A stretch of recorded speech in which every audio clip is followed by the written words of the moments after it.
Assalomu alaykum hurmatli obunachilar. Mana bugun navbatdagi darvozamizni olib kelib o'rnatdik. Manzilimiz Haqlobod sentriga o'rnatdik. Xudo xolsa Savar qafasi darvozamiz. Bir qator ko'rasiz, bahoda o'zingiz berasiz. Men bir qator yengil materiallar bilan tanishtiraman. Xo'p, ishlatilgan materiallarimiz taglari, yo'llari o'g'liq rossiyskiy shivelli. Profillarimiz 6 ko'z, 1.7 stena. Listlarimiz 2 qavat, orqasi 2 li, oldi 1.3. 1.3 dan tayyorlab berdik. Обязательно shumka. Darvozamizni ko'rib turgan joylaringiz. Xo'p, ikkala yonga 45 dan nalcha chiqarib berganmiz. O'ta skronli variantda uydagilarga juda manzur tushdi. Xo'p, ishlatilgan gullarimiz, kofka gullar, albatta o'ta chiroyli variantda. Xo'p, ko'rib turgan uylaringizga ekalarga lazerdan foydalanganmiz.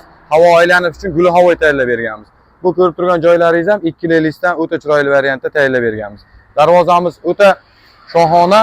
Xudo xolasa kimga shunaqa darvoza kerak bo'ladigan bo'lsa, pastdagi nomerlarga aloqa chiqishingiz mumkin. 12 ta viloyatga dastavka usunovkamiz mutlaqo bepul. Darvozamizni bir qator ko'ring.